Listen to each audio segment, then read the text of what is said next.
Hi, greetings, fellow Slayers. Well, our look at Buffy the Vampire Slayer Season 2 now continues on with the episode Lie to Me. Drusilla approaches James, a little boy waiting for his mom in a playground. Angel arrives and sends the boy home, realizing that if Drusilla and Spike remain in Sunnydale, a fight with them is inevitable. He tries to persuade Drusilla to leave town with Spike, to no avail. Buffy sees them from a distance while they talk, sparking her curiosity and her jealousy. The next day, Miss Calendar is teasing Giles about their date, which she's planning but won't give him any details on. Buffy reports her patrolling but omits any Angel references. Later in class, she passes notes to Willow about the Angel Drusilla sighting. In the hallways, Xander tries to make his way to the conversation but fails, just as another young man sneaks up behind Buffy and surprises her. She introduces him to Willow and Xander as her friend Billy Fordham from Los Angeles, with whom she attended school for 7 years. He explains that his dad has been transferred and is finishing his senior year at Sunnydale High. They make plans to go to the Bronze that night before Buffy walks forward to the admissions office. That night at the Bronze, Ford entertains Willow and Xander with embarrassing stories about Buffy, claiming to know all her darkest secrets. While getting drinks, Buffy runs into Angel. She asks what he did the previous night, to which he answers lying that he stayed in and read. She introduces Angel to Ford, whom Angel doesn't trust from the beginning. Buffy asks Ford to take a walk with her and she says goodbye to her friend. As the two walk out, Angel is confused as to what he's done to make her angry. In the alley behind the Bronze, Buffy hears suspicious clattering around a corner. She asks Ford to go back and get her purse and then runs around toward the sound. Ford heads towards the Bronze just for a second before turning back and following Buffy, where he watches her stake a vampire. She makes up a story about cats before it reveals that he knows she is the Slayer. I found it true before she was expelled from Hemery High. Later that night, Buffy and Willow are discussing the incident on the phone. Meanwhile, Ford walks into an industrial building. The door opens to a platform with stairs leading down to a large room, a club full of teenagers dressed in gothic styles, listening to industrial music.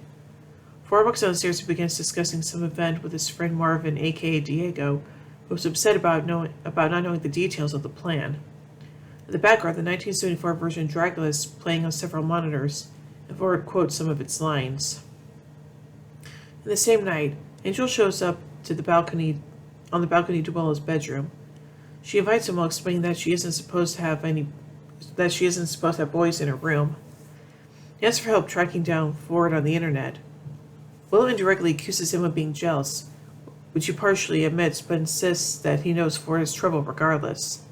She quickly finds out Ford is not actually registered at Sunnydale High. Angel has to leave before her mom finds him, but Will agrees to keep searching and to not tell Buffy what they are doing. The next day at school, Willow is awkward and jittery when she runs into Buffy and Ford, but Buffy attributes it to coffee when Willow runs away. Buffy and Ford run into Giles, who makes up a reason for giving Buffy the pager number of Miss Calendar in case she needs to reach him, prompting Buffy to tell Giles that Ford knows about her secret. He accuses her of using her identity to impress boys, but she explains that Ford already knew. That night, Buffy gives Ford a tour of Sunnydale, which brings them back to the school. While they're discussing how a dull place it is, they see two vampires run onto campus. They follow the vamps, but one gets behind Buffy and attacks before she sees them. Buffy and Ford get separated in the scuffle, each one taking one of the creatures. Ford pins his vampire to the ground, telling her that he'll let her go if she tells him what he wants to know. After killing her vamp, Buffy finds Ford, who is now alone, asks where the other one went.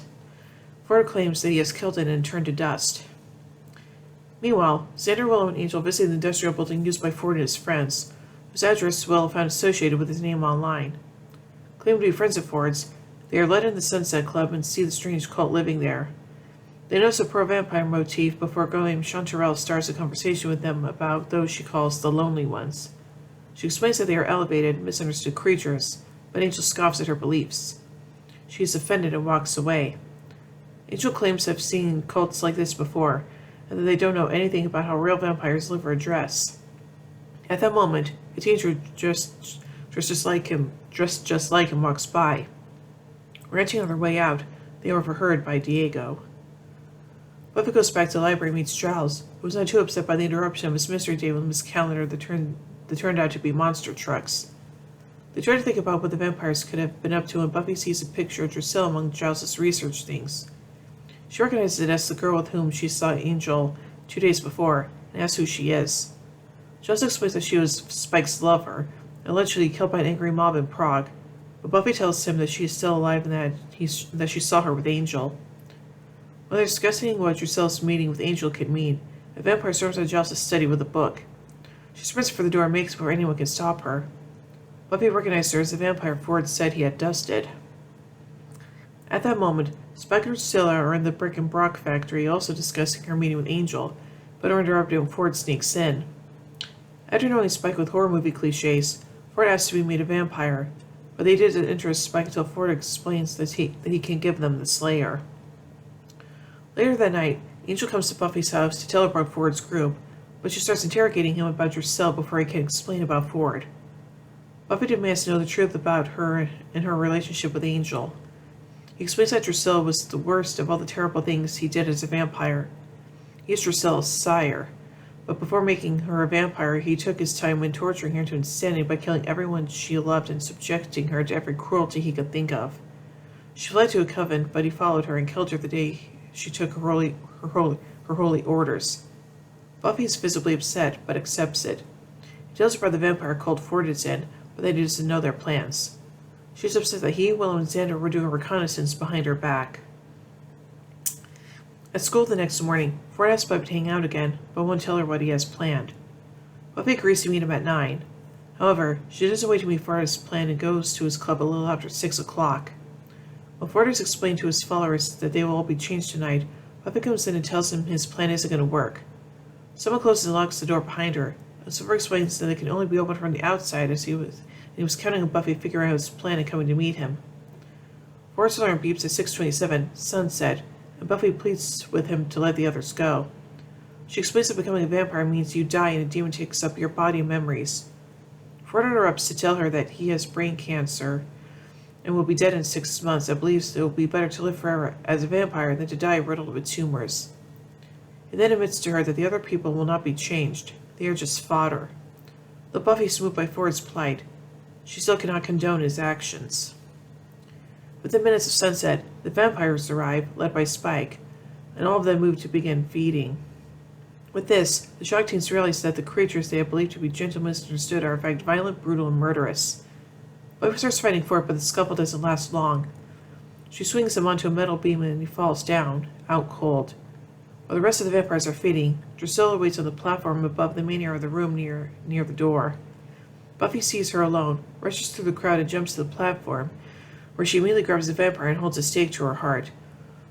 Buffy yells out to Spike that he must stop or she dusts his girlfriend. Spike orders everyone to stop feeding and, at Buffy's demand, lets everyone go. The teens flee and Buffy follows. Ford is still unconscious on the floor as Buffy closes the door, locking all the vampires inside with him. She tells Angel that they can come back later for the body.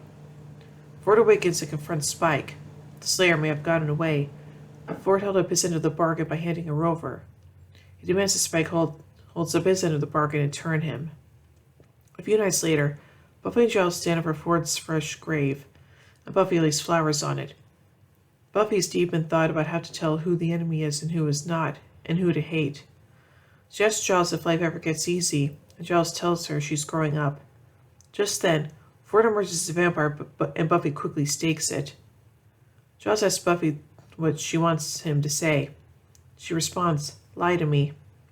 He makes a speech about the simple difference between right or wrong, bad guys and good, and how the latter always win and everyone lives happily ever after. Buffy tells Giles, "Liar." So now let's take a look at some continuity surrounding this episode. This is Buffy's first encounter with Chanterelle, whom she'll meet in Los Angeles as Lily in the episode Anne. She later assumes the identity Anne Steele when she has encounters with Angel, who doesn't recognize her despite meeting her in this episode. Under that identity, she takes one partially from Buffy herself, and as Anne opens a homeless shelter for teens. In Anne, Buffy will tell Chanterelle that she named herself after an exotic mushroom.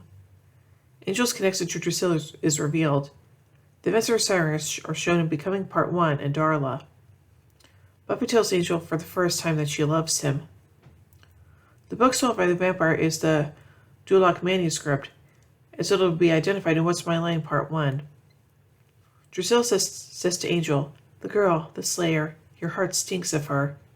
This is a close parallel to when she eventually tells Spike and Fool for love. "You're all covered with her. All anyone can see is the Slayer." Willow invites Angel into her home, which will have repercussions in the episode Passion.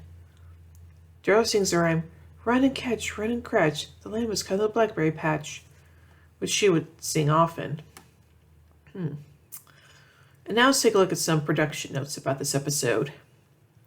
Someone Julia Michaels played the vampire Julia, who was freed by Ford and steals a book from the library for Spike. Makeup supervisor Tom McIntosh played the vampire who says hi to Willow and Xander at the Sunset Club. In the original script, Sean Terrells, later Lily Ann, named before changing it was Joan. The diegetic audio from the last scene continues for a brief moment into the closing credits, a technique used in the episodes I, Robot You Jane, Homecoming, Helpless, Pangs, Doomed, and Out of My Mind, among others. And now let's take a look at some pop culture references. Cordelia refers to Marie Antoinette and her famous misinterpreted quote, "Let them eat cake." Buffy mentions listening to the song I Touched Myself by the Divinals. Xander calls Angel Bossy the cow, one of the characters featured in a Sesame Street sketch. The movie playing the Sunset Club is the 1973 film Dracula. Ford's line, "Die young, stay pretty," is a reference to the line, "Live fast, die young, and leave a beautiful corpse," from the 1949 film Knock on Any Door. And now let's take a look at some other facts about this episode. Ford refers to Buffy taking part in a beauty contest at her old school. Sarah Michelle Gellar will appear in just such a contest in I Know What You Did Last Summer.